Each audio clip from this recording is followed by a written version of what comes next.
Et coucou! Oula, il fait sombre! Pas mis la lumière!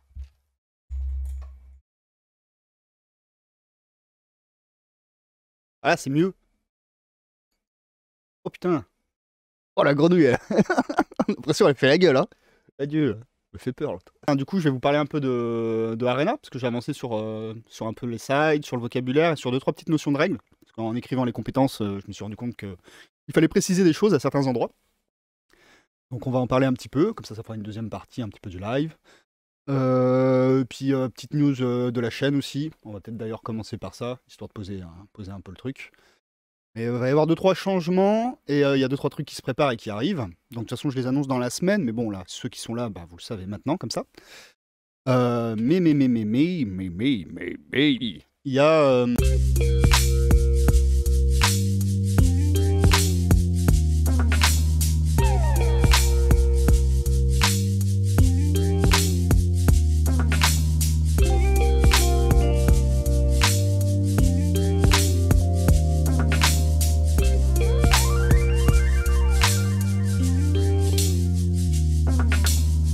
Donc du coup, gros changement pour moi et mon organisation personnelle. J'ai pris la décision, et je vous ai demandé sur le Discord, et apparemment vous êtes OK sur cette idée-là, j'ai pris la décision de ne plus avoir le live du mardi soir fixe. Ça veut pas dire qu'il y aura jamais de live le mardi soir, ça veut pas dire qu'il y aura plus de live le soir.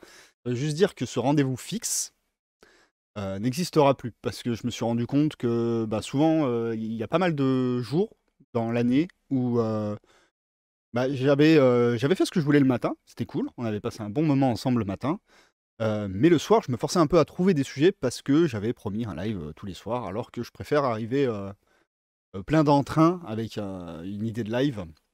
Surtout que j'aimerais me focus un peu plus sur la production de mes projets, et notamment Arena du coup aussi, pour l'écriture. Puis je bosse sur d'autres choses à côté. J'aimerais, voilà, j'ai pas envie que ce soit une contrainte. Ça peut être une contrainte, mais faut qu'il y ait une sorte de raison à la contrainte, hein. Si c'est une contrainte pour la contrainte parce que j'ai fixé une date et puis que c'est comme ça, je trouve ça pas très intéressant, d'autant plus que la chaîne commence à avoir de plus en plus de contenus différents, notamment le nouveau projet de game design sur le fan mode du jeu Mask d'Aurora en multijoueur campagne, on en parlera. L'émission radio, et puis voilà, donc ça commence à rajouter différents contenus. Donc je trouvais que le live du mardi soir n'avait plus trop sa place, surtout qu'à la base, je l'avais mis là le mardi soir pour faire plutôt des sessions game design sur Arena, mais il s'avère que les aficionados, ceux qui suivent le projet depuis le début, sont plus du matin. Donc du coup, on en parle plus le matin. Donc ce live du soir, bah, ça venait un petit peu un live fourre-tout. Alors pourquoi pas des lives fourre-tout, ou des fois quand j'allume la caméra et je fais de la conversion, mais dans ce cas, le programmer, je vois pas l'intérêt. Donc du coup, quand il y aura des lives le soir, ou des lives autres, quoi, vous serez prévenus sur le Discord, et parfois peut-être sur les réseaux quand j'ai la motive. Mais en tout cas, il sera plus fixe. Par contre, on garde le mardi matin, j'aime bien cette session-là de partage avec vous. La dernière fois, c'était cool, on a découvert pas mal de trucs. Doc Data nous a filé des chouettes concours. Le rendez-vous du mardi matin, j'aime bien. Mardi soir, étant devenu une contrainte inutile, ça dégage. Voilà. On fera des lives quand il y aura des choses à faire, en fait. Et pas juste par obligation. Attention, transition de professionnel. Tac, je clique là, je clique là. Et donc, mardi prochain, le soir, donc vous voyez, il y aura encore des lives le soir. Mais mardi prochain, il y aura un nouveau live issu. On avait fait un live où j'en parlais, mais. Padam! Nouveau décor, nouvelle émission, incroyable! Incroyable! C'est-il pas bon? Hein? Bon, alors j'aurais bien aimé que ça gigote et tout dans les sens, mais j'ai pas les compétences techniques là, et ni le temps. Mais c'est déjà pas mal. Il y a un petit décor et tout, on se met dans l'ambiance.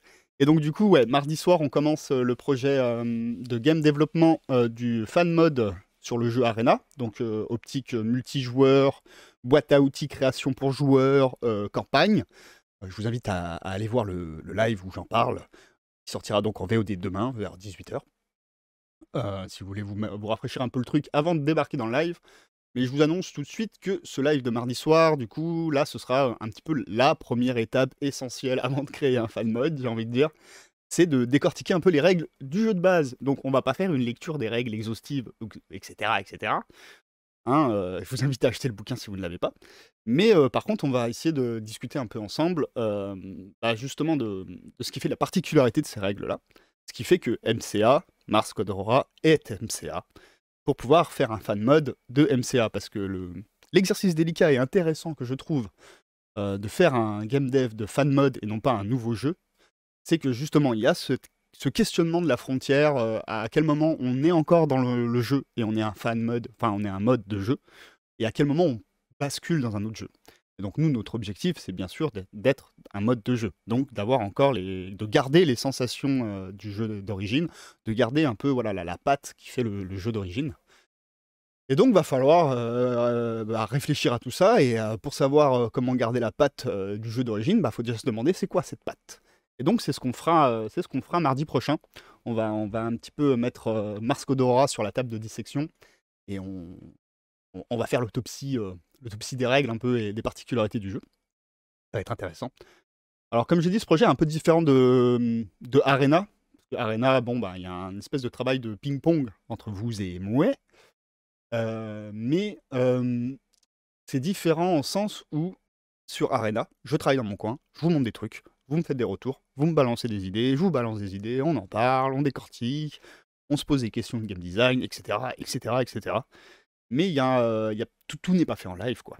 Alors là, l'idée, justement, comme on ne doit pas faire le cœur de règle et qu'il y a moins d'éléments rébarbatifs dans la création d'un mode de jeu, à la différence d'un jeu complet où on doit faire le cœur de règle et tout, c'est un peu lourd quand même à faire en live.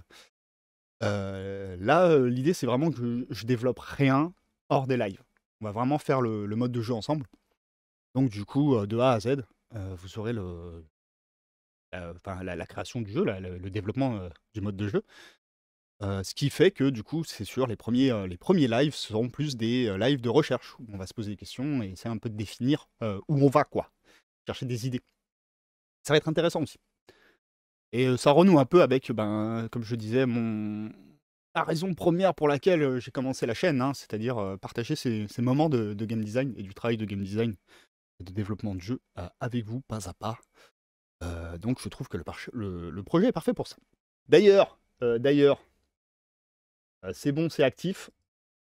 Les abonnés, vous pouvez spammer l'emote MCA dans le chat. Incroyable, ça marche. Incroyable. Donc voilà. Non, ça c'est cool.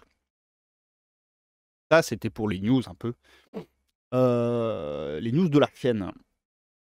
Et sinon, niveau conversion, il va y avoir du boulot dans le sens où, comme on avance sur Arena et que je vais vouloir le tester en physique, je vais m'amuser forcément à faire des figurines pour y jouer, spécialement pour y jouer.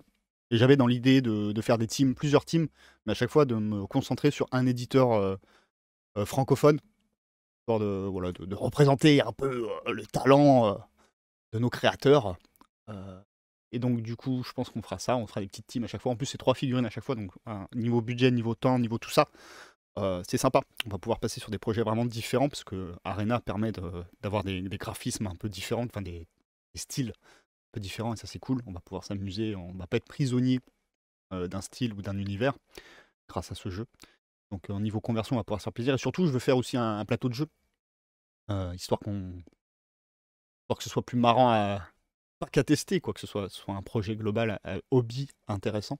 Et j'ai plein d'idées avec des lumières et tout, comme je vous en avais parlé. Enfin, j'en ai parlé vite fait, mais bon, j'en dis pas plus, parce que bon, tant que j'ai pas lancé le truc, j'ai commencé à regarder les matériaux et tout, ça va, je pense que c'est largement faisable. Ça va être sympa. Donc, voilà, ça c'était pour la partie news, un peu, la partie news qui a duré 20 minutes, c'est pas mal, c'est pas mal. Alors, on a parlé de tout ça. Maintenant, petite session Arena, parce que ça bouge un peu. Ça avance. Tranquillou, tranquillou. On va bientôt pouvoir tester en vrai. Hein. Bon, on peut déjà tester techniquement, mais faut vraiment que je fasse les sites pour qu'on teste ça bien. Alors. Tac, tac, tac. Tac. Arena! C'est juste pour avoir une image de fond. Hein. Il n'y a rien à vous montrer derrière. Ce que je vais vous montrer, c'est beaucoup moins sexy, c'est des fichiers texte. Mais c'est pas grave. Donc, Arena, où on en est où? On en est au même endroit dans le sens où, je suis en train de alors l'alpha, j'ai rédigé du texte, pour les règles de base, hein, mais c'est en suspens parce que, en fonction de comment je définis les sides et tout ça, ça modifie des fois, des petits éléments de règles. Donc c'est pour ça que je vous envoie pas un fichier qui est déjà fait, sinon je devrais le modifier à chaque fois que je fais des sides. Ce serait embêtant. Je trouve ça plus simple une fois que j'aurai posé les sides, de vous transmettre le document. Mais donc du coup, je bosse sur les sides. C'est principalement ça que je bosse et ça fait des petits ajouts des petits, modifications de règles petit à petit. Je me rends compte qu'il y a des choses qui bloquent, il y a des choses qui marchent pas, il y a des choses qui seraient intéressantes à développer et cetera et cetera. Et comme les sides est un élément fixe, du jeu et un élément partagé par les joueurs, heu, voilà, ça a une grosse influence sur le reste du jeu. Donc là, je suis en train de bosser sur les sides et j'ai un premier jet, enfin c'est pas un premier jet, je l'ai fait 1000 fois, mais disons que je commence à me poser, je pense, sur, les sides de tir là. Je commence à être plutôt fixé sur ce que je vais faire. Donc petit rappel pour ceux qui ne savent pas les sides, qui ne connaissent pas, Arena, hein. Qu'est-ce que c'est quoi ça? Heu, le jeu Arena, donc du coup notre jeu de figurines d'affrontement, se joue avec un système de profil à cartes, qui se combinent ensemble. On a une carte qu'on appelle skin, pour le moment, qui finalement est une sorte de carte de personnage qui va développer des compétences, s'il meurt. Il meurt pas, tant mieux pour lui. Mais il va mourir, c'est évident. Mais il y a pas que ça, hein, dans l'élément de gameplay, qui est important sur la skin. Mais donc voilà, c'est un peu la skin, c'est un peu le personnage les personnages qui constituent l'équipe de chaque joueur. C'est un jeu multijoueur, je le rappelle. Mais après, il y a, les sides, donc ce que je suis en train de développer, que je vous parlais, qui sont en fait, finalement, on pourrait dire, une forme d'équipement, de compétences, je ne sais quoi dire. Bref, on en prend, 2, une A, une B, une gauche, une droite. Donc c'est les trucs qu'il y a sur les côtés là. Et avec ça, ça va nous donner, l'assemblage de ces 2 sides va nous donner, le total de nos caractéristiques, hein, les points de vie, l'armure, la mobilité, des compétences à débloquer si on tue des gens. Et puis il y aura d'autres mécaniques de gameplay qui permettent de débloquer ça, mais on verra ça petit à petit avec le développement. Et une action qui souvent est une attaque, à distance ou au corps à corps, mais pas que. Il y a aussi des sides que j'appelle sides de soutien pour le moment. Bien sûr, tous les noms ne sont pas définitifs, loin de là. Enfin, je vous invite à aller voir, les lives où j'en parle, hein. Il y a des lives, dédiés. Notamment là, vous voyez, c'est une capture d'écran issue d'un live. Parce que j'ai la flemme d'ouvrir Photoshop. Hem et que j'avais déjà, cette image qui traînait quelque part. Donc voilà, ça c'est les sides, pour, le petit rappel et donc du coup, je suis en train de les développer. Alors, les sides, aussi, il y a une particularité du jeu, c'est que quand on meurt, on peut potentiellement changer de side en fonction de celles qui sont disponibles parce que les sides sont des cartes qui sont, partagées par tous les joueurs. Et étant donné qu'on développe un multijoueur, et qu'il faut 2 sides pour faire un personnage et qu'en moyenne une équipe, c'est 3 personnages, ça dépend en fait le nombre de joueurs qui jouent, mais on avait défini qu'on pouvait avoir jusqu'à un maximum de 12 personnages sur la carte, sur le terrain, dans l'arène quoi. Donc ça fait quand même pas mal de sides parce que pour que tout le monde puisse jouer, il nous faut un minimum de 24 sides. Il en faut 2 par personnage et en réalité, ben, on en développe, 25. Il y a une side un peu particulière. Mais qui permet aussi d'avoir cette espèce de possibilité de changer même si on est, full effectif. Même si on est full effectif d'ailleurs, on peut changer parce qu'il y a plusieurs morts dans plusieurs équipes et en fonction du premier qui va choisir ses sides, ça va permettre de shipper un peu les sides, des autres. Mais bon bref, ça on développera ça, enfin, on fera un live où on en parle. Là, c'est pour vous parler plutôt de un peu de l'avancée de ceux mais c'est, plutôt un mini live là qui enfin, ça s'adresse plutôt à ceux qui ont un peu suivi le projet là, parce que je vais aller dans des trucs un peu plus précis, des petits ajustements de règles, des petites choses comme ça.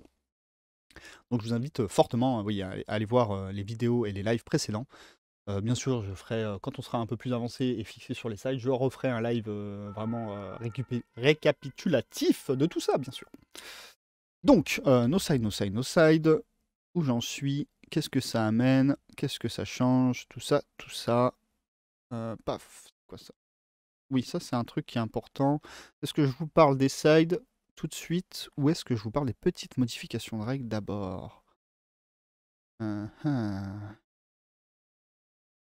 Allez. Je suis en train aussi, du coup, en écrivant les règles et j'avais fait un live aussi là-dessus, où j'expliquais aussi la difficulté que j'avais, la difficulté que les créateurs de jeu ont, du moment qu'ils utilisent des cartes, à avoir la place aussi, de mettre ça sur les cartes, parce que c'est un système de cartes, mais il faut quand même mettre toutes les infos. Le but étant aussi d'avoir des cartes, l'idée étant qu'il n'est pas allé à on n'est pas allé en tant que joueur aller chercher constamment l'information dans le livre de règles, que les cartes se suffisent. Donc c'était tout un défi ça aussi de questionner de la rédaction et la forme que prendraient ces cartes, la taille, tout ça, bref, on en a parlé ensemble. Et donc du coup, forcément c'est établi même sans ça d'ailleurs, il y aurait eu cette question-là, mais là c'est encore plus fortement, imposé,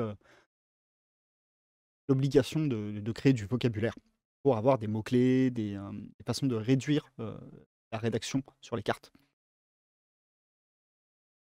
Ce qui fait qu'une fois que vous avez acquéri le vocabulaire, un peu comme dans Magic par exemple, vous n'avez pas besoin de à chaque fois réexpliquer, certains points de règles puisque, ces règles sont contenues finalement dans le vocabulaire. Donc, du coup, j'étais un peu en train de travailler sur, le nom, qu'est-ce que j'allais lui donner comme nom aux cartes, vous voyez que je différencie vraiment les cartes qui ont des valeurs, les cartes figures, roi, dame, valet et les cartes joker. Pour moi, ce sont vraiment des cartes différentes. J'ai attribué des valeurs. Ça, j'ai changé, il n'y avait pas ça avant. J'ai attribué des valeurs, du coup, aux figures, parce qu'on se posait un peu la question, comment on utilisait les figures. On n'avait pas trop défini ça, on jouait un petit peu sans jusqu'à présent pour l'alpha. Donc maintenant, j'ai voulu leur donner un peu plus d'importance et de spécificité. Bien sûr, je pense qu'elles auront encore plus de spécificité, quand on développera les skins, donc les équipes, parce que là, on aura vraiment un outil, qui permettra, par exemple, à certaines équipes de plus jouer sur le côté roi, reine, de plus jouer avec tel ou tel type de carte, et cetera. Pour le moment, ce n'est pas le cas. Parce que, justement, on voulait un corps de règles quand même assez, léger pour laisser de la place à la création de compétences un peu uniques pour chaque équipe. Vu que l'idée, c'est que chaque équipe soit vraiment un peu unique et que vous puissiez en créer à votre sauce, quoi. Alors, du coup, la valeur, des figures, des cartes figures, donc je rappelle roi, dame, valet, king, king, lady and non, c'est pas lady, c'est king, queen, tout simplement, king, queen and jack, en anglais. Leur valeur dépend, de la figure, qui est sur la carte. La figure qui est associée, donc la figure, la figure, qu'est-ce que je rappelle? Oui, c'est ça, en fonction de la figure. Donc si par exemple, vous, piochez un roi, par exemple pour faire les dégâts. Vous faites les dégâts, donc vous piochez votre carte pour faire les dégâts. Pareil, je vous renvoie au live pour voir comment ça marche, le système de combat qui est très, très simple. Vous tirez la carte pour faire les dégâts et paf, vous tombez sur un roi. Donc du coup, ce qui va indiquer, la valeur de cette carte, vu qu'il n'y a pas de chiffre dessus, c'est le roi. Et le roi, c'est quoi? C'est en fonction de l'armure de votre personnage. Votre personnage a 5 d'armure, la valeur de carte sera de 5. La dame, c'est en fonction de votre valeur de vie. Donc c'est tricky la dame parce que la vie monte et baisse. Coucou, t'arrives à la fin? Non, t'arrives au début. Enfin, au début. Au début d'Arena, vu que c'est le sujet qui t'intéresse le plus, je pense. Là, je viens de faire une partie, et j'ai fait une petite pause, je viens de faire une partie où on regardait des systèmes de jeu gratuits. Mais là, je commence tout juste à parler d'Arena. Et comme je viens juste de faire un petit rappel, en gros, du système de side, t'as pas raté grand-chose, que toi, tu connais déjà. Et là, je suis en train de... Je vous présente des petites modifications de règles qui ont été suite à la réflexion en travaillant sur les sides. Et je vais vous montrer les sides de tir que j'ai commencé à poser. Je pense qu'ils sont bientôt fixes. Là, j'ai fait des choix. Les tests seulement nous diront si c'est des bons choix, hein. C'est peut-être abusé, c'est peut-être pas assez, je sais pas. Ça me pose de grosses questions aussi sur les valeurs de caractéristiques, mais comme j'ai pas envie d'y toucher parce que j'ai envie qu'on teste, et après on définira si effectivement il faut upper les points de vie, baisser les points de vie, etc., etc. Et donc du coup, je me suis penché sur des petits points de détail importants, je trouve, dans la fluidité globale des règles.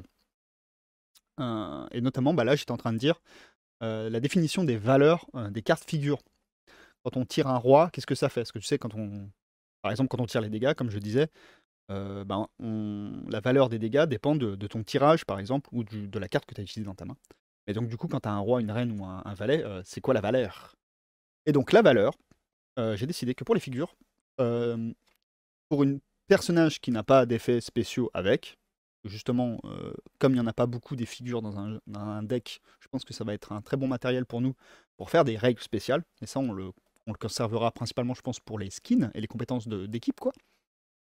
Et du coup, quand on n'a pas de règles avec ça, Comment on définit la valeur des figurines? Bah, très simplement, quand on tire un roi, la valeur de ce roi, quand on tire ou quand on utilise un roi, quoi, la valeur de ce roi dépendra de l'armure du personnage qui l'utilise. Quand on tire une reine, ça dépendra de sa valeur de points de vie actuel. C'est-à-dire que s'il lui reste qu'un point de vie, une reine n'a une valeur que de 1. Et quand on tire un valet, cette valeur dépendra de la valeur de mobilité du personnage. Je trouvais ça fort pratique. Nous avons 3 caractéristiques et il n'existe que 3 figures. Incroyable. Ensuite, il y a le joker aussi. Si on tire un joker, qu'est-ce qui se passe? Alors, la carte du joker, elle a une valeur de 0. Voilà, simple. Mais par contre, elle a un petit bonus quand même. Ça peut être intéressant, on verra plus tard, surtout quand on va développer les skins. Mais elle est de la couleur de votre choix. C'est-à-dire, elle est cœur, pique, carreau ou trèfle. Ce que j'appelle couleur, c'est pas rouge et noir, hein. C'est cœur, pique, carreau ou trèfle. Pourquoi j'utilise pas le rouge et le noir actuellement? Parce qu'on avait émis l'hypothèse, comme à Malifaux par exemple, de se faire nos propres logos, de pas forcément être dans le cœur, pique, carreau, trèfle. Ce qui était intéressant, je trouve. Et du coup, utiliser le rouge et le noir, ça nous limitait peut-être à devoir faire des logos rouges et noirs. Je me suis dit, tiens, on peut switcher cet élément utilisable de gameplay pour se permettre de se faire plaisir en termes de design, de graphisme, etc. Donc voilà, le Joker, ce qui est intéressant, c'est que ça peut être un cœur, un pique, un carreau, un trèfle. Et effectivement, si vous avez des effets qui s'activent grâce à un cœur, un pique, un carreau ou un trèfle, et ben malgré que ce soit une valeur de 0, ça peut être quand même intéressant à utiliser. Et après, c'est une valeur de 0, mais bon, ça va, il y en a 2 dans votre jeu, vous n'allez pas mourir. Alors, donc vocabulaire classique, hein, la pioche, c'est les cartes que vous allez utiliser, la main, c'est ce que vous avez dans la main, enfin bref, vous connaissez le cimetière, j'ai appelé ça le cimetière, on pourrait appeler ça défausse, je sais pas, on verra. J'aime bien le cimetière parce que ça évoque la mort, et donc du coup, ça peut nous permettre de développer un vocabulaire autour de ça, comme le fait Magic par exemple.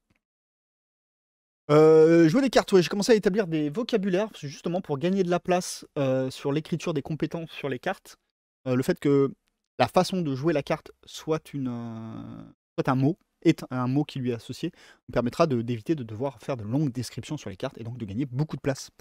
Donc piocher, pour le moment j'ai appelé ça comme ça, hein, ça peut se changer encore une fois, c'est un principe de ce projet-là, c'est que, vous avez visu dessus et que vous pouvez donner votre avis et interagir. Piocher, c'est vous prenez la première carte de votre pioche et vous l'ajoutez dans votre main. Ça va jusque-là? Tirer une carte, c'est prendre la première carte de votre pioche et la jouer. Puis après, tu la places dans ton cimetière. Donc typiquement, quand tu tires les dégâts au corps à corps, tu vas tirer une carte. Quand tu joues les dégâts au corps à corps, pour le moment, toutes les règles de corps à corps, c'est toujours ça. C'est toujours un tirage de cartes. Donc tu prends la première carte de ta pioche, et en fonction de la valeur et du symbole, voilà, tu la joues, puis tu la mets dans ton cimetière classique. Jouer une carte, c'est la même chose, mais depuis votre main. Donc vous choisissez la carte dans votre main et puis vous la jouez. Ça peut arriver notamment souvent avec le tir. Et puis vous la placez dans votre cimetière, jusque là, ok. Brûler une carte.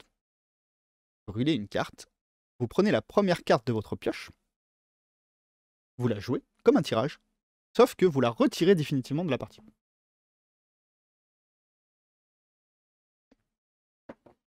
Après, je sais pas, parce que là j'ai vraiment différencié 2 types de vocabulaire, vous allez voir, mais peut-être qu'on pourrait regrouper en un, on verra. Mais pour le moment, j'ai mis ça. Sacrifier une carte, du coup, c'est pareil que jouer une carte de sa main, sauf que c'est pareil que brûler dans le sens où on la retire définitivement de la partie. Donc voilà, il y a cette notion qui vient en plus s'ajouter dans le système de cartes, de jeu de cartes, qui est le retrait définitif de la partie. Pourquoi j'ai rajouté ça? Parce que je trouve ça intéressant, du coup, ça nous permet d'ouvrir des voies, mais qui sont pas trop cheatées, qui nous permet d'ouvrir des voies sur, par exemple, des compétences de team qui vont jouer sur aller chercher dans le cimetière et tout ça. Ça va être intéressant.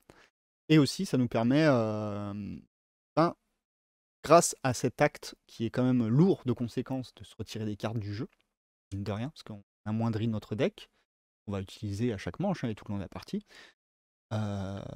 et ben, ça nous permettra de donner une forme d'équilibrage si on met des compétences qu'on trouve un peu trop fortes. Bah, du coup, on va pouvoir on va pouvoir se permettre de mettre brûler ou sacrifier, qui va faire qu'il y aura quand même un coût à jouer une action qui est un peu forte, et le coût de perdre des cartes. Surtout qu'on pourra le moduler. On pourra brûler 3 cartes, sacrifier 3 cartes. Jeter. Là, c'est que tu prends une carte dans ta main et tu la mets au cimetière. Voilà. Parce que à la différence de jouer où on va utiliser la valeur de la carte, jeter, tu n'utilises pas la valeur de la carte. C'est vraiment dégage ça pour, comme un prix à payer, par exemple. Repêcher. Placez dans votre main une carte de votre choix qui est dans votre cimetière. Recyclez, mélangez votre cimetière à votre poche pour constituer votre nouvelle pioche. Ensuite, au niveau des... Je suis en train de développer un peu donc, le vocabulaire, comme je disais. Les dégâts, c'est la valeur à laquelle... enfin, la valeur de frappe qu'on va mettre sur l'adversaire, frappe ou tir, hein, d'ailleurs. Mais c'est surtout c'est la valeur à laquelle on va soustraire l'armure. Et de cette valeur soustraite restera ce qu'on appelle les blessures. Et les blessures, c'est ce qui va venir diminuer les points de vie. Pourquoi c'est intéressant de différencier vraiment ces deux aspects-là? C'est que on va pouvoir mettre des compétences, des attaques, etc., qui font des blessures. Et donc, du coup, quand ça sera marqué infliger blessure et non pas infliger dégâts, ça veut dire qu'on ignore l'armure, tout simplement. Break. Donc, blessure, c'est sur les points de vie. Repêcher, déterrer. Ah ouais, déterrer, c'est cool. C'est pour ça que je le fais en live. C'est clair que déterrer, on reste dans le thème. Complètement. Copier. Hop. Ça. Je valide. Complètement mieux. Complètement mieux ton idée. Voilà. Déterrer. Merci. C'est vachement mieux. Tu as raison. Donc, blessure, c'est sur les points de vie. Break, c'est l'armure qui est enlevée. Et le stress, c'est la mobilité qui est enlevée. Donc, pour le moment, les blessures, qu'est-ce que je disais? Les blessures diminuent avec les blessures qui se tapent, quoi, tout simplement. Mais qu'est-ce que je voulais dire, non? Break, stress. Oui, le stress, pas, on trouvera peut-être un système pour en enlever. Est-ce qu'on l'enlève à chaque activation? Est-ce qu'on l'enlève à chaque round? Je sais pas encore. On regardera, ça dépendra vachement des valeurs. J'ai rajouté voilà, des états, des effets. Burn, un personnage subit l'effet brûle une carte et subit sa valeur. Voilà. Burn, c'est en gros, si tu subis Burn, tu vas brûler une de tes cartes de ta pioche et tu vas en subir les dégâts en fonction de la valeur. Donc c'est assez intéressant dans le sens pour l'attaquant qui fait Burn plutôt que de faire ses propres dégâts, c'est que il va pas utiliser ses propres cartes. C'est l'autre qui va utiliser ses cartes et il va meuler le deck adverse. Donc je trouvais que ça allait bien avec l'idée de justement il brûle le deck quoi. Le deck fond, je fonds. Donc voilà, j'ai ajouté cet effet là. Et je l'ai utilisé dans une des sides, c'est pour ça que je l'ai ajouté. C'est pour ça aussi que voilà, je fais des allers-retours comme ça entre side et règles. Weak, pour le moment, j'ai mis weak. Ce personnage subit cet effet, joue une carte et subit sa valeur en stress. Donc là, pareil, tu joues une carte, donc ça te diminue ta. Ce qui est intéressant, c'est que ça va diminuer. Au lieu de foutre des dégâts à un adversaire, ça va lui diminuer sa main. Ça sert à ça, weak. Et en plus, ça met du stress, donc ça l'empêchera par exemple de réagir, de se déplacer ou des choses comme ça. Fear, ce personnage subit cet effet, subit sa valeur de stress en blessure. Donc là, si t'es grave stressé, tu te prends les blessures. Je trouve ça un peu trop fort. Mais bon, je l'ai écrit, je l'ai posé là. C'est surtout pour poser des idées de mécanique d'état qu'on pourrait déjà mettre dans l'alpha pour les tester. Donc c'est pas grave si c'est trop fort. C'est pour ça que je les mets là. C'est pas très important pour le cœur de mécanique, mais ça nous permettrait d'y tester avant d'y placer dans la bêta. Mais après, on peut peut-être s'y garder pour une phase de bêta. C'est pas très très important. Stun, ce personnage qui subit cet effet subit sa valeur d'armure en stress. Plus t'es lourd, plus t'es gros, moins tu bouges, moins tu réagis. Curse, ce personnage subit un effet autant de blessures, break et stress qu'il a de cartes en main. Donc si tu as une grosse main, tu tapes plein d'effets dégueulasses. Et ce personnage conserve l'effet Curse jusqu'à sa mort. Terrible. On y posera un coup une limitation de cadence. Je pense que ça dépend vraiment comment on va... Là, c'est vraiment la description de l'état. Qu'est-ce que ça fait, cet état? Mais, ou l'effet. Mais maintenant, comment on l'applique, je pense que ça dépendra beaucoup de comment on pose les... Ah les compétences. Par exemple, Burn, moi je l'ai mis sur une side, mais en gros, Burn remplace ta façon de faire des dégâts. C'est-à-dire que tu ne feras plus jamais de dégâts classiques, mais par contre, à chaque fois, tu feras Burn. Ce qui est embêtant si tu as un side qui justement joue avec les cartes de sa main pour mettre exprès des cartes très fortes. Bah là, ou que par exemple, tu as une combo de synergie qui augmente ta valeur de dégâts, bah là, tu fais pas de dégâts, tu fais burn. Donc du coup, burn c'est cool parce que tu meules la pioche adverse, mais burn c'est pas cool parce que ben, tu n'as pas de contrôle dessus. Mais après, on verra, hein, de toute façon, on teste. Hein. Si c'est trop cheaté, puis c'est tout. Hein. Hack, un personnage qui subit cet effet perd un level de skin ou de side de son choix. Voilà. Je dis que ça pourrait être marrant. Mais voilà, j'ai posé ça comme ça, c'est des idées hein, principalement. Là, c'est plus. Les effets, c'est plus des idées. Et aussi pour répondre à un certain besoin quand j'étais en train d'écrire les sides. Les actions, je les ai différenciées, et là, il y a une petite notion qui n'est pas marquée là. J'y ai pensé en faisant les sides. Je vais vous en parler après. Et du coup, je les différencie. Alors, tout est une action, que ce soit une réaction à quelque chose hors de son tour ou pendant son tour, que ce soit une action bonus, c'est tous des actions.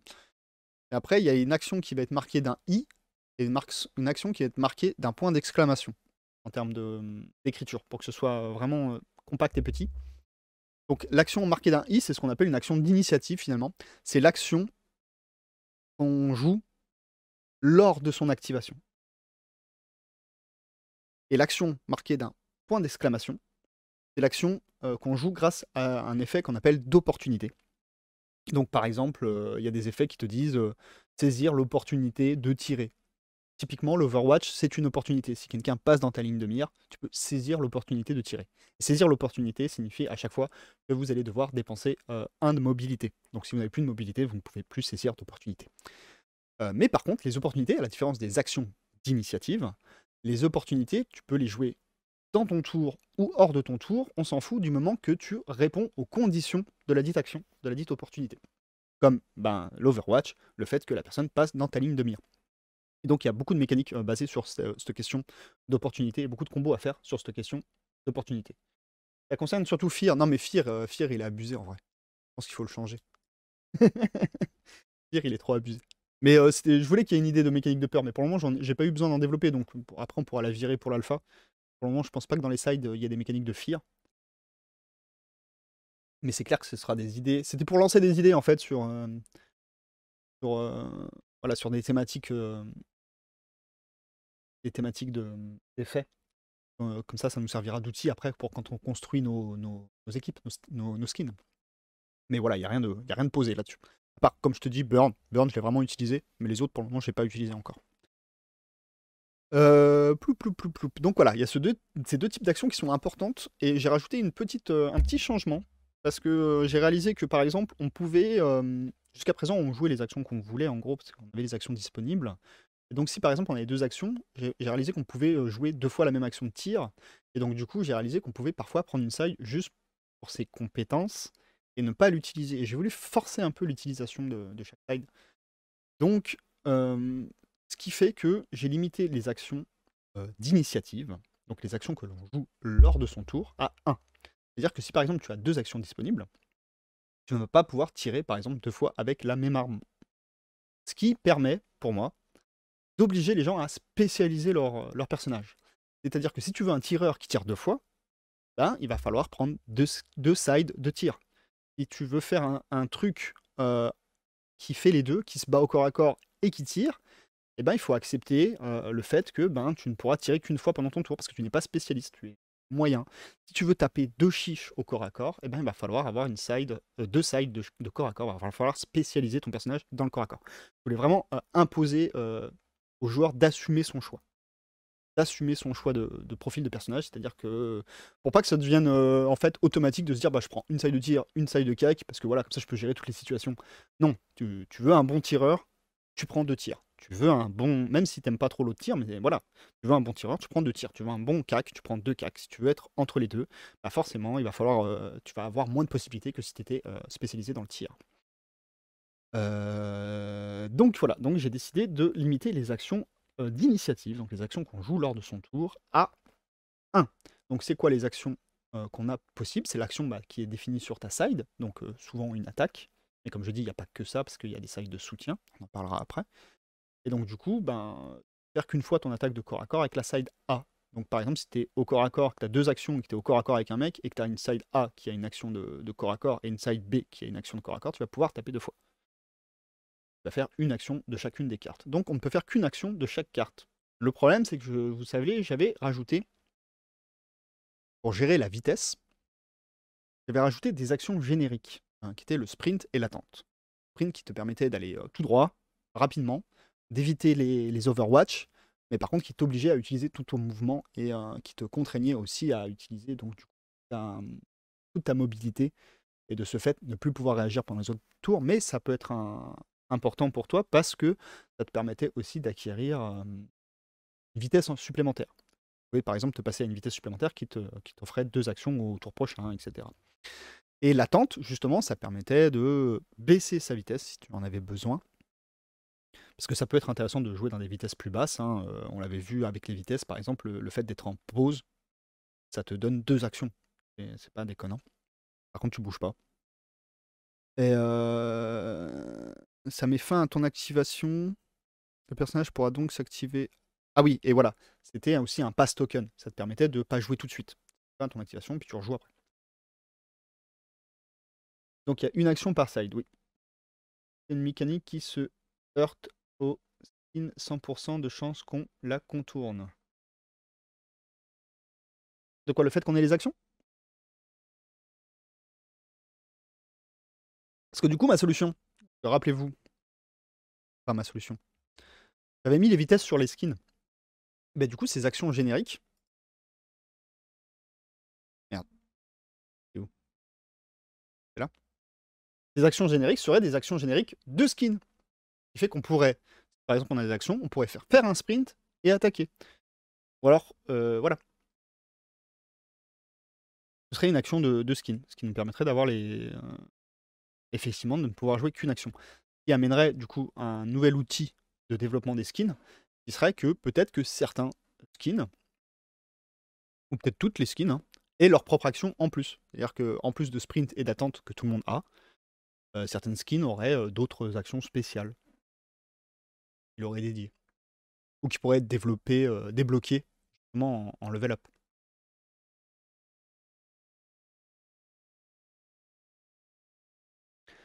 Alors, oui, de toute façon, tu peux développer ce que tu veux. Tu peux aussi développer une skin qui dit qu'il a une action qui tue instantanément tous les joueurs. Mais c'est pas drôle.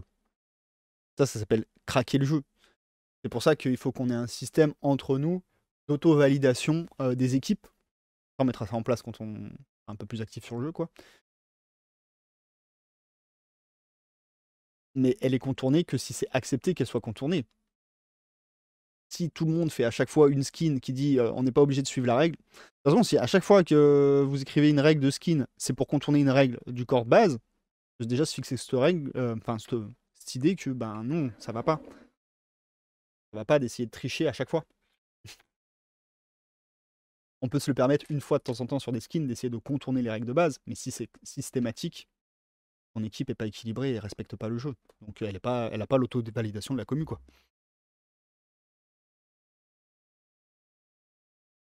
Le principe de la règle spéciale, oui et non, parce que moi, la plupart des règles que je rajoute, et c'est le même principe pour les sides par exemple, c'est plutôt des ajouts d'effets, des ajouts de combos, plutôt qu'un contournement brut de pomme. C'est-à-dire que les effets qu'il va y avoir, par exemple, c'est. Je sais pas, quand tu fais par exemple un pouvoir de skin et tu dis, ben, à chaque fois que tu as une OP, donc une OP, quand je dis OP, c'est une opportunité de tirer sur un gars, bah, tu peux le faire 2 fois. Les opportunités sont pas limitées, je le rappelle, c'est les actions d'initiative, donc c'est les actions durant ton tour. Et d'ailleurs, il n'y a pas besoin en fait de contourner cette règle. Cette règle est déjà contournée dans un certain sens, mais elle a un prix en fait. D'ailleurs, on pourrait même interdire de contourner cette règle parce que l'effet de pouvoir taper 2 fois, tu peux l'avoir. Il suffit que tu crées une règle, une capacité qui te permet d'obtenir l'opportunité de taper. Et l'opportunité, ce n'est pas limité parce qu'elle a un coût sur la mobilité. Ce qui fait que quelqu'un qui dit non, tu peux utiliser 2 fois une règle qui dit non, tu peux utiliser 2 fois une action d'initiative, c'est nul, c'est interdit. Par contre, tu peux créer une règle qui dit si vous utilisez une action d'initiative frappe, vous avez l'opportunité de réutiliser. Vous pouvez saisir l'opportunité de réutiliser cette frappe. Et là, dans ce cas, bon, bah, ça t'a coûté 1 de mobilité et t'as pu taper 2 fois. Ce qui est déjà le cas hein, dans certaines compétences de side déjà. Même sans les skins, il y a certaines sides qui le font. Et là, c'est pas contourner la règle, c'est utiliser la règle. sauf que tu utilises l'action dite d'opportunité, qui elle a un coût. Voilà, voilà. Et surtout, je voulais rééquilibrer ça parce que, dans le sens où je trouvais ça, ben, il n'y avait vraiment, vraiment aucun intérêt direct, à part les compétences et les combos que tu veux faire, de prendre 2 tirs ou 2 cacs. De toute façon, tu peux taper 2 fois avec la même. Ce que je veux dire, c'est que celui qui jouait le juste milieu, qui avait une arme de tir, une arme de cac, était trop avantagé. Du fait qu'il pouvait pouvait être efficace dans à peu près toutes les situations, et aussi efficace que les autres. Donc là, du coup, il est un peu moins efficient que les autres. Ouais. C'est l'idée. L'Overwatch, c'est une action d'opportunité que tout le monde a du moment qu'on a une arme de tir, donc c'est tirer sur quelqu'un qui est dans la ligne de mire. Hein. Les actions de combat, ce sont les attaques. Donc quand il y a marqué attaque, ça veut dire que ça parle de toutes les actions de combat. Et donc, il y a une différence entre la frappe et le tir. La frappe, c'est au corps à corps. Elle suit toujours cette règle que le personnage a une portée des cases adjacentes seulement. C'est tout. Et elle touche automatiquement. Si, et elle touche automatiquement. Il y a juste le jet enfin, le tirage de dégâts à faire. Et l'attaque à distance, elle, par contre, doit faire une phase de. Doit cibler ça. Déjà, une attaque à distance doit cibler le personnage qui vise. Ensuite, il fait une phase de tir, de perception, de portée. Bref, on verra comment on appelle ça. Et même s'il le rate, si c'est pas dans la valeur, ça j'avais expliqué dans un live comment ça marche, même s'il le rate, du coup, on avait dit qu'il fallait que, malgré tout, il fasse la phase de dégâts, même si elle n'inflige aucun dégât. C'est l'idée de perdre des munitions, de prendre des risques dans le tir. Sinon, le tir est vraiment plus fort que le cac. Après, il y a les vitesses. Ça, on en avait parlé et tout, il n'y a rien qui a changé sur ce côté-là. Bon, voilà, il y avait ces petits ajustements de règles que je trouvais importantes à vous signifier.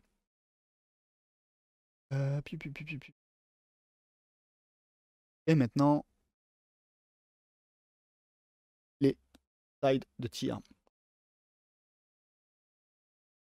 Et il est midi, c'est très bien, je vais me bouger un peu et comme ça après on va arrêter. Les noms sont pas définis, c'est des idées de carac, de compétences, mais c'est pas définitif. Qu'est-ce que je voulais dire? J'ai pris le parti pris de faire des choses assez puissantes. On verra en termes d'équilibrage quand on testera le jeu.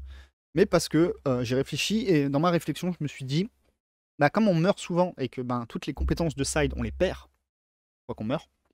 Après, à voir si on met justement une mécanique de shop avec la mort, qui permet de dealer un peu et de garder un peu ces compétences-là. Mais pour le moment, on les perd facilement en fait. Donc du coup, elles sont puissantes, oui, mais c'est pas garanti d'en avoir beaucoup en vrai. Et si tout le monde est puissant, personne n'est puissant. Donc on verra. Moi, je pense que le dosage, il va être fait surtout aussi avec les caractéristiques. Parce que pour le moment, on va garder le dosage que j'avais mis de base, c'est-à-dire qu'il n'y avait pas beaucoup de PV, on mourrait très très vite. Mais on va voir avec les tests si c'est pas bon de EP un peu ça. Je pense que si. Je suis pas sûr, donc on verra. Les tests parleront. Et donc du coup, qu'est-ce que j'ai fait? Alors, comme je sais pas si je vous l'ai expliqué, mais ma philosophie de création de side, je vais vous expliquer un peu comment ça marche. Mon idée est toute simple. Mon idée, c'est que une side n'est pas une arme en soi, c'est une attaque, en gros. Et qu'en fait, l'arme que vous possédez, vous pouvez décider que une side équivaut à une arme, mais en gros, c'est le combo des deux sides qui définit un peu votre équipement et votre armement. C'est-à-dire que par exemple, si vous prenez Magic là que j'ai écrit là et Gun, clairement vous avez une espèce de, vous allez voir avec les compétences, mais vous avez une espèce de mitraillette batteuse quoi. Alors que si vous prenez le même Magic et je sais pas et Hunt par exemple, vous avez plutôt un gros canon hyper loin quoi. Donc c'est vraiment l'idée de l'assemblage des sides évoque la forme un peu de l'arme. Après, de toute façon, on a dit que c'était pas easy weak parce que vu qu'on change à chaque mort, on peut changer de side. Pas trop se prendre la tête sur ça. Oh merde, j'avais cliqué sur une touche, il fallait pas.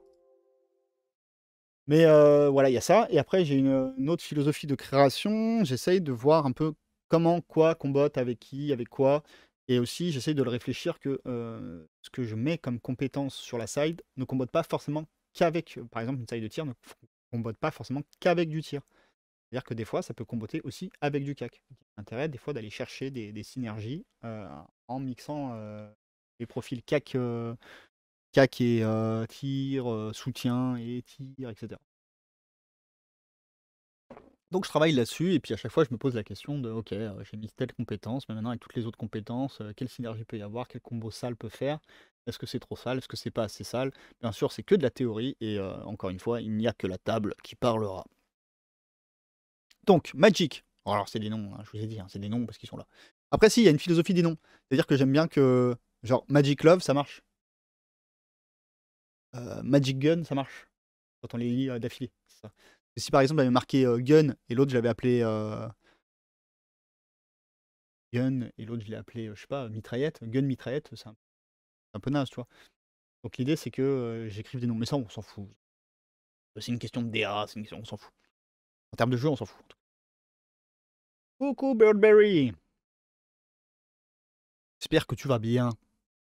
Alors du coup, les 8 premières sides de tir. Et là, je suis en train de bosser sur celle de soutien, je vous les montre pas trop parce que c'est vraiment pas fixé. Et les sides de corps à corps, elles sont plutôt fixes.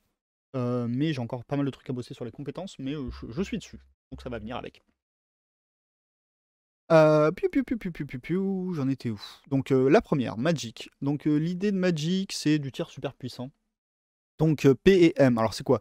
P, c'est quand... Alors le première lettre, c'est j'ai mis la manière de calculer la portée. Et la deuxième lettre, c'est la manière de faire les dégâts. Voilà. Donc quand c'est P, c'est la pioche, quand c'est M, c'est la main. C'est juste des petits trucs pour moi me rappeler quand j'écris, hein. Il n'y a rien de... Donc là, c'est un PM, ça veut dire que vous n'êtes pas surtouché, parce que P, c'est l'aléatoire. Donc vaut mieux pas être trop loin, au cas où. Mais M, par contre, vous êtes sûr de faire du dégât. Parce que si vous avez une bonne carte dans la main, vous pouvez la mettre. Par contre, des avantages, ça demande de la ressource. Ça vide votre main. Qu'est-ce que j'ai mis comme compétence? J'ai mis Overlord. Alors c'est un peu compliqué, Overlord, mais... Overload. Mais j'avais très envie de mettre ce genre de compétence, donc je sais pas, vous me direz votre avis. Mais par contre, c'est un peu compliqué en termes d'écriture. En fait, à chaque fois que vous infligez des dégâts classiques, j'ai dit classique, genre burn, c'est pas un dégât classique, mais en fait, c'est un peu con ce que je dis. Je sais pas, avoir à modifier. Mais bref, à chaque fois qu'on inflige des dégâts, au lieu de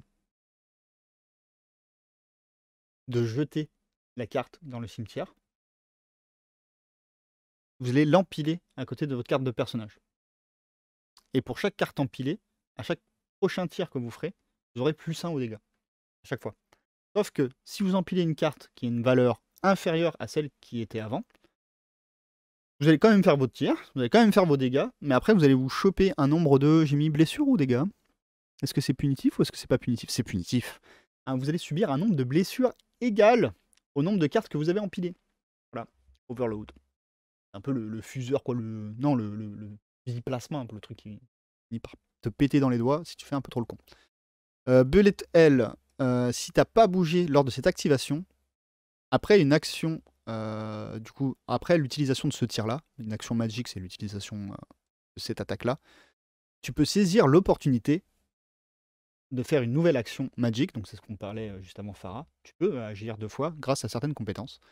Donc tu peux saisir l'opportunité de faire une action de magique, mais en tir direct. Soit un tir tout droit.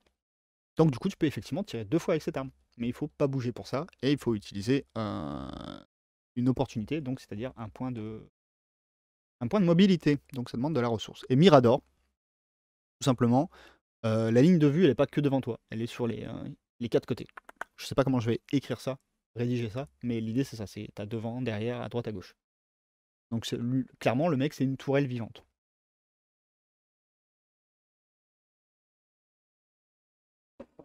Après, on continue sur les A. Donc lui, il s'appelle Fire pour le moment. Donc M et M, très consommateur. C'est-à-dire que tu peux tirer où tu veux et tu peux tirer à la puissance que tu veux, mais ça utilise 2 cartes de la main. Donc ça, un peu cher. Le prix est un peu cher, mais les compétences. Donc il y a Friday, petit jeu de mots, c'est rigolo. Du coup, à la place de faire des dégâts, les dégâts que vous infligez sont changés en burn. Et les dégâts que vous infligez. C'est-à-dire que par exemple, si vous infligez des dégâts explosifs, on verra après, on en parle, des dégâts un petit peu qui sont pas directs, quoi, mais d'autres formes de dégâts. Si vous infligez des dégâts, à la place d'infliger des dégâts, vous infligez burn. Donc c'est lui le meuleur de pioche. Grandmaster Blast. Je mets des titres comme ça, hein, on verra. Hein, c'est vraiment pas définitif. Opportunité de déplacer. Ah oui, voilà. Donc tu peux saisir l'opportunité de déplacer la cible que tu viens de toucher de 3 cases en ligne droite dans la direction choisie. Jusqu'à 3 cases en ligne droite, d'ailleurs. Donc en gros, bah, c'est un souffle, quoi. C'est-à-dire que tu viens de tirer sur un gars, tu peux le grab, tu peux aller le déplacer un peu, et ça peut être intéressant justement avec des mécaniques de piège et tout ça. On en parlera après. Bubble. Lui, c'est PM, donc t'es pas sûr de toucher, pareil, mais tu peux gérer un peu la puissance de ton tir.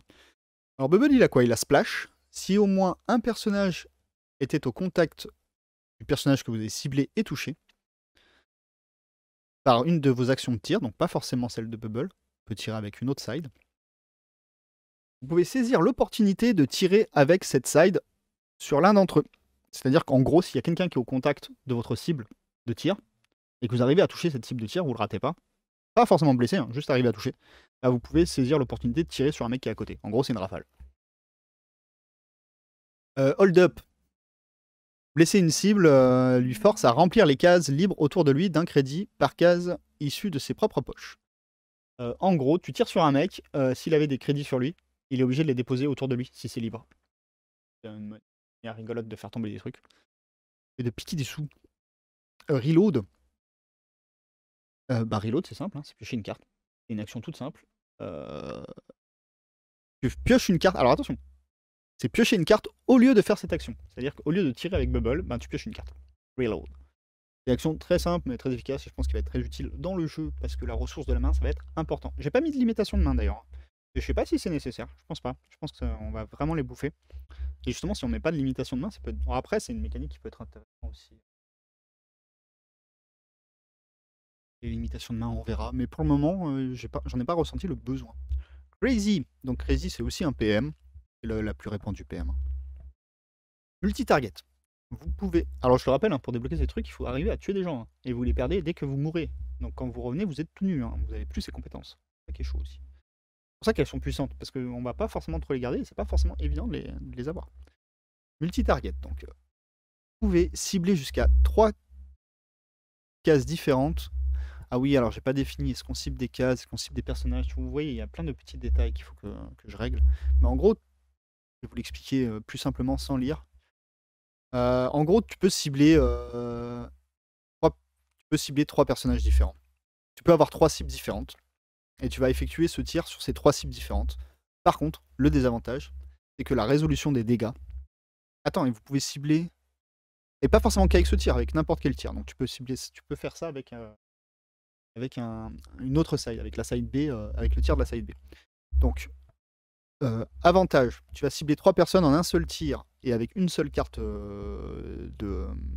Par contre, avec une seule carte de toucher, c'est-à-dire que bon, bah, tu as intérêt à ce que les cibles aient besoin de la même valeur de toucher, et j'ai rajouté pour limiter un peu qu'elles ne pouvaient pas être à plus de 3 cases d'écart. Mais désavantage, tu vas devoir effectuer les dégâts de manière séparée. Donc par exemple, si tu le fais avec Crazy, ça veut dire que tu vas devoir utiliser 3 cartes de ta main pour pouvoir blesser.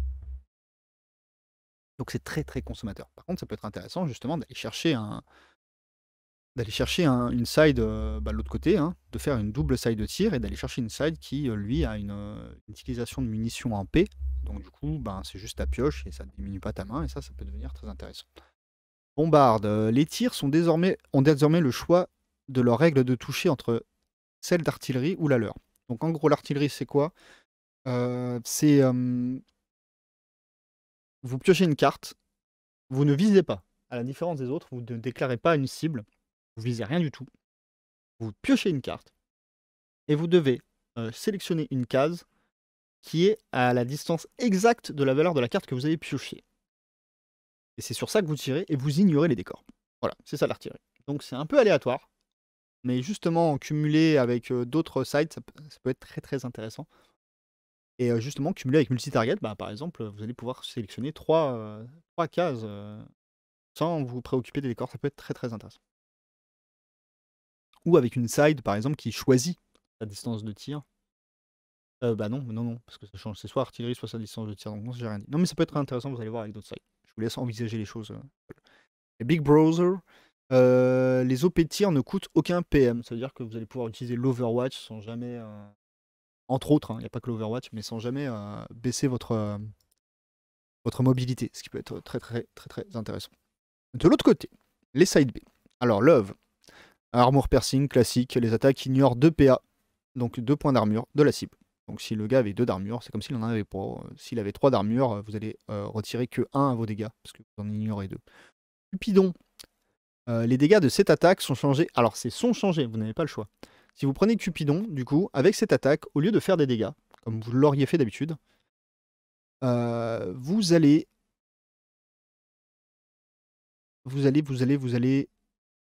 déposer, oui voilà, vous allez déposer la carte de dégâts sur la cible, et la prochaine fois que cette cible va se prendre des dégâts, peu importe la source, il va se taper ses dégâts en plus. Voilà. J'ai oublié de dire, oui, parce que lui, il a une façon de tirer qui est un peu particulière. Ray, en fait, en gros, vous tirez tout droit. Vous pouvez tirer qu'en ligne droite, mais par contre, vous touchez toutes les cibles sur votre ligne droite. Et vous le touchez forcément, systématiquement, mais en ligne droite. Mais par contre, en contrepartie, parce que sinon c'était trop fort, vos dégâts, c'est de la pioche, mais c'est la moitié de la valeur de la pioche. Arrondi au supérieur.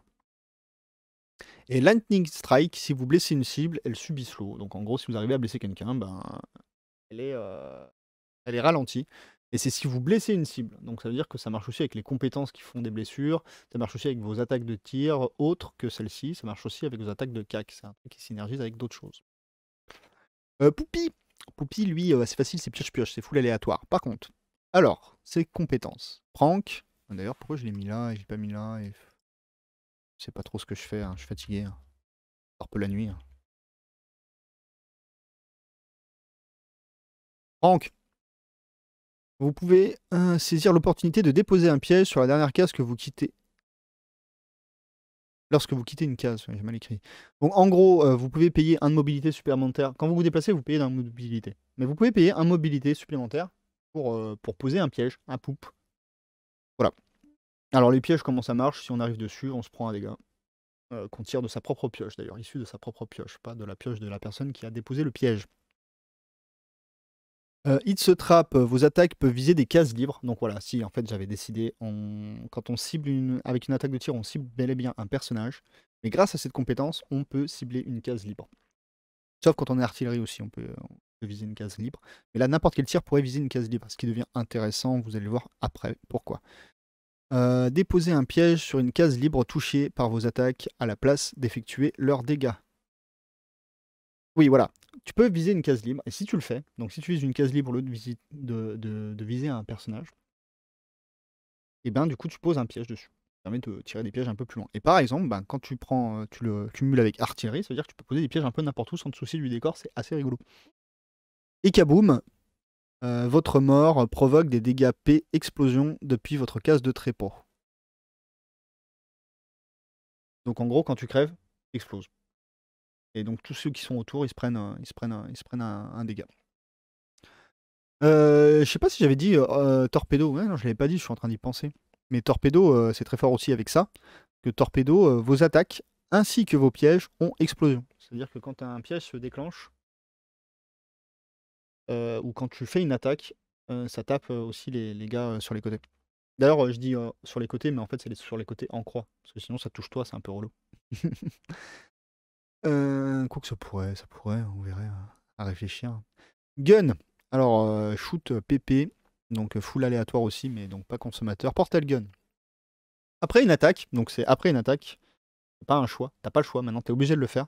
Après une attaque, replacez votre personnage sur une case libre adjacente à la case ciblée par votre attaque. Donc j'ai dit une attaque, donc ça marche aussi pour le CAC, vous pouvez tourner autour du mec. Par contre, un tir, ben, si vous tirez à perpète les oies, vous vous téléportez à perpète les oies. Et si c'est en cas de choix multiples de cibles, choisissez vous choisissez la case que vous voulez. Bang bang. Après une OP de tir, donc Overwatch est une OP de tir par exemple, hein, utilisant d'une autre side, c'est-à-dire que si vous avez saisi l'OP de tir avec Bubble par exemple, vous pouvez saisir une OP de tir avec cette side gun. Alors pourquoi avec une autre side? Déjà ça limite que si tu saisis une OP de tir, tu peux ressaisir une OP de tir avec ça. C'est-à-dire que je peux tirer à l'infini. Ce serait emmerdant. Et après, bah, justement, ça limite le truc qui fait que cette compétence n'est intéressante que si vous faites un personnage full tir, quoi, avec 2 sides de tir. Non, elle sert à rien. C'est tout. Spay Cowboy. Après avoir subi un tir, vous pouvez saisir l'opportunité de tir ciblant la case de votre adresseur. Donc du coup, ce sera plutôt ciblant votre adresseur. Donc en gros, il y a un mec qui vous tire dessus, vous pouvez saisir l'opportunité de lui tirer dessus en retour. Et donc, si vous avez la compétence d'avant et que vous avez une autre arme de tir, vous vous faites tirer dessus. Vous pouvez saisir l'opportunité de lui tirer dessus. Mais vous pouvez saisir l'opportunité de lui tirer dessus avec une autre arme de tir. Et du coup, vu que vous avez saisi une opportunité de tirer sur un gars avec une autre arme de tir, vous pouvez saisir l'opportunité de tirer avec cette arme de tir. Et donc, par exemple, sur le même gars, pour le finir. Ou sur un autre. Parce que c'est pas marqué qu'on doit tirer sur la même cible avec l'autre OP. Bref, vous voyez qu'il y a des combos déjà dans les sides. Et Hunt. Alors, Hunt, c'est du MP. Donc, Hunt, c'est tu choisis ta distance. Tu es sur ta distance, par contre, tu n'es pas sur ton dégât. Gloom. Vous n'avez pas bougé à la fin de... Si vous n'avez pas bougé à la fin de votre activation, vous obtenez Cover. Donc, c'est un nouveau effet que j'ai rajouté. En gros, si quelqu'un vous tire dessus et que vous êtes en cover, il faut qu'il fasse... il diminue de 3 sa valeur de portée. Par exemple, s'il tirait un 5, c'est comme s'il avait tiré un 2. Typiquement. Jusqu'au début de votre prochaine activation.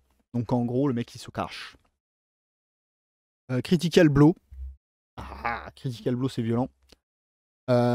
Si vos dégâts de P, donc il faut faire un dégât de P, donc ça marche avec Hunt, mais par exemple si vous avez Crazy à côté et que vous tirez avec Crazy, ça ne marche pas parce que ces dégâts c'est M. Mais si vous avez un dégât de P et que donc en piochant, donc un dégât de pioche, et en piochant, vous tirez une carte figure, au lieu de faire la valeur comme je vous l'ai indiqué, figure, c'est une élimination directe, c'est un headshot. Le mec il est mort. Basta, on n'en parle plus. Ça paraît très fort, mais en vrai, en termes de stats, c'est pas si évident de tomber sur un. Ouais, c'est de la chatte. Hein. Après, justement, on va peut-être amener des sides ou des compétences de skin qui permettent de fiabiliser ce genre de choix. Et, Breaking Rules, vous obtenez Break. Break, c'est une compétence de corps à corps qui permet de détruire un d'armure à chaque fois qu'on frappe. Et c'est cumulatif, donc si vous avez une autre. Si vous avez une side A qui a Break, vous aurez Break 2 en fait. Vous appliquerez 2 fois Break. Et vos tirs peuvent bénéficier de l'effet break. Donc ça veut dire que même vos tirs vont pouvoir avoir break 2, par exemple, si vous avez une autre compétence à côté. Voilà, ça c'est pour les sides de tir. Là, je suis en train de bosser sur les sides. Je vous en parle vite fait si vous voulez, mais je suis en train de bosser sur les sides de soutien. Alors, je vais pas vous montrer dans le détail, vous avez qu'à faire des captures d'écran si vous voulez absolument regarder ce qui est écrit, mais c'est pas forcément intéressant. Mais en gros, il y a un mec qui fabrique des tours. Et donc, je rajoute ce mécanique de tourelle. Alors, il faudra peut-être limiter le nombre de tourelles sur le terrain. Mais en gros, les tourelles, même si c'est toi qui les as posées, les tourelles, elles tirent sur n'importe qui. Elles ont un Overwatch. Mais elles ont un nombre de caractéristiques, donc elles n'ont pas un Overwatch infini. Elles ont que 3 dans chaque caractéristique. Donc c'est assez facile de leur péter la gueule. 3 d'armure, 3 points de vie, ça se passe avec un 6 tranquille. Par contre, elles ont que 3 de mobilité. Même si elles ne bougent pas, elles sont immobiles. Mais elles ont 3 de mobilité, ça veut dire qu'elles pourront faire 3 Overwatch. Faudra voir comment elles se rechargent après. Donc bref, il y a les tourelles. Et il va avoir des compétences pour pouvoir utiliser les tourelles, pouvoir tirer comme s'il était à la place de la tourelle, ou pour pouvoir ne pas se faire tirer par les tourelles, etc. Recharger les tourelles. Castle, c'est un mec qui a un bouclier. En gros, il va avoir beaucoup d'armure. Il sera très intéressant surtout pour ses caractéristiques, mais maintenant ses compétences. Il est capable de réparer son armure. C'est assez intéressant parce que d'ailleurs, quand on fait une tour, on perd de l'armure à chaque fois. Il est capable. C'est un mec, oui, il est là pour protéger, il va taunter, prendre les dégâts à la place des gens, coller, engluer, etc. Lui, bah, c'est un soigneur. Bloody, c'est un soigneur. Là, j'ai essayé un truc avec Docteur, c'est un truc qui est un peu plus aléatoire, mais avec des effets. Ça peut être assez fun, surtout en combotant avec d'autres trucs. Là, c'est plutôt un système pour aller récupérer des cartes dans sa défausse, dans son cimetière. Là, c'est plutôt, je suis en train de travailler sur une side de soutien qui va booster vos mouvements. Voilà, donc je suis en train de réfléchir, hein, je sais pas encore vraiment sur quoi je vais me fixer. Mais bon, voilà, je sais pas ce que vous en pensez, mais les sides de tir, parti sur cette idée-là. Et vous voyez, pour essayer d'avoir un petit peu de narrativité, vraiment, quand on associe tel ou tel truc, alors déjà, il y a une question de combo qui est intéressante en termes de jeu, mais aussi une question de narrativité dans le sens où telle arme associée à telle arme, c'est pas vraiment du tout le même type d'arme. Et libre cours à votre imagination. Donc voilà, ça c'était pour les news de la Mars Code Aurora. Non, qu'est-ce que je raconte? Arena, pardon. Je me mélange les pinceaux. Et maintenant, il est 12h30. Incroyable! Putain, je suis dans le timing de ouf. On va se laisser là. J'ai fini mon café. Ouais, en plus, j'ai fini mon café. Là, j'ai fini mon café. C'est parfait. Donc du coup, ben, je vais vous mettre le générique de fin. Je vais vous faire des bisous. Allez, des bisous. Merci d'être passé. Des bisous, des bisous, des bisous. Ah, et pour les abonnés, j'ai oublié, je le redis. Vous pouvez spammer la nouvelle emote. Mars Code Aurora. Incroyable. Je vous attends mardi. Allez, des bisous. Non, je vous attends vendredi. Trop bien l'émission de vendredi, venez. En plus, c'est libre antenne, vous pouvez parler. Des bisous. Ah, j'ai mis l'écran de pause, pas l'écran de fin, incroyable. C'est vachement mieux. Allez, des bisous.